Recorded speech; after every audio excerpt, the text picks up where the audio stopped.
Basically, is it worth the risk?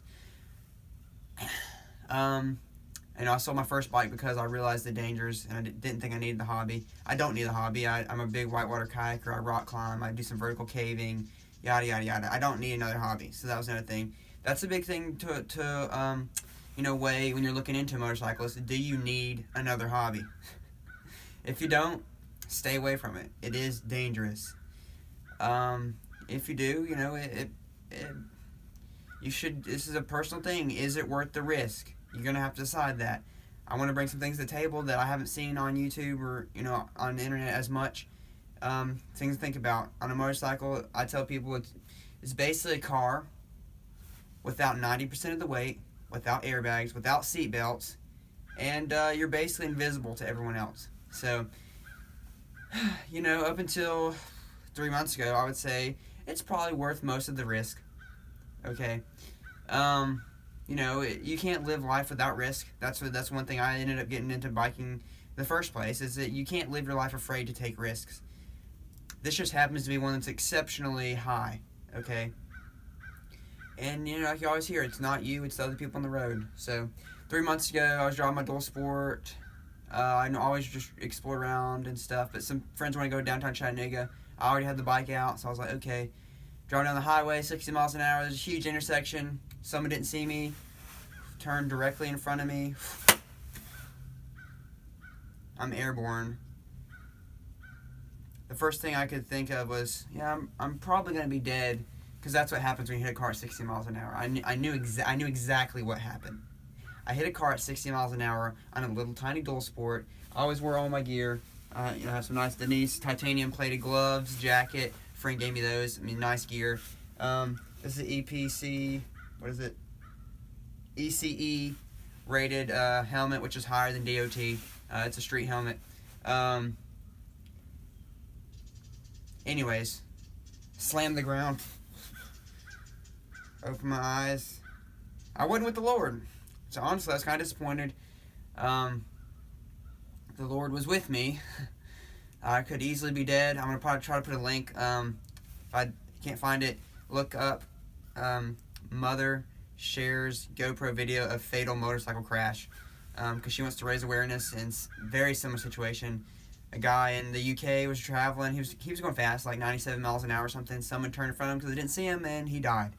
I just watched that video last night. That's what inspired me to make this video. I've been thinking about it, and it just finally was enough to pull my strings. I could be dead. I should be dead, potentially. But the Lord protected me, and the Lord showed me His grace. So, long story short, my riding boot came off my right foot, so I looked down, and I'm like, frick. My right ankle's probably broken. I could feel there's some jelly in my left thigh. Something was wrong. I started realizing I think my upper body's pretty good. Long story short, my right ankle was fine. I severely broke my left femur.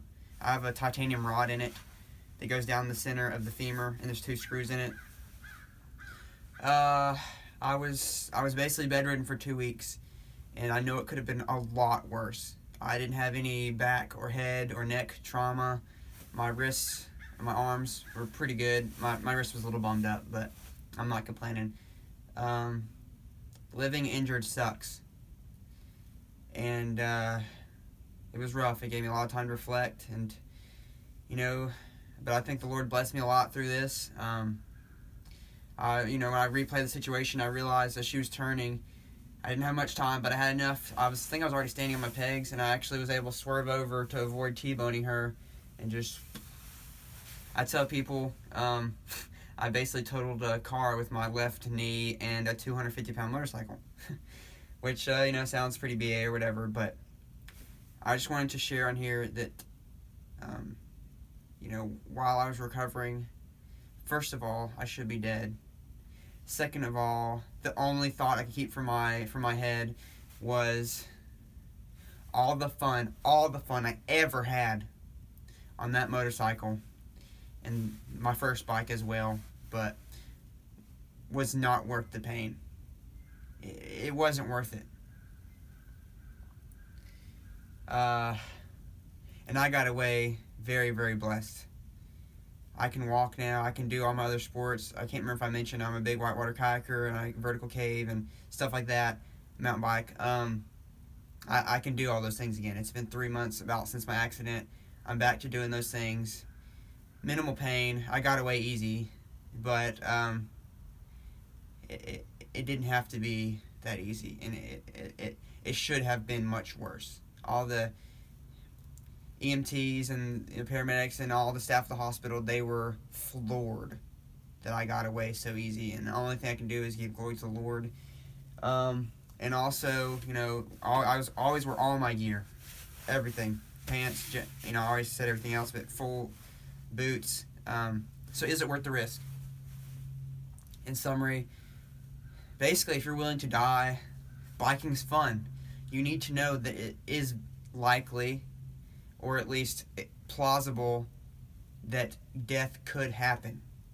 And if you're willing to accept that, that statement, it may be for you. Honestly, if I was a middle-aged man and didn't have any hobbies and going through a midlife crisis, it might be worth it.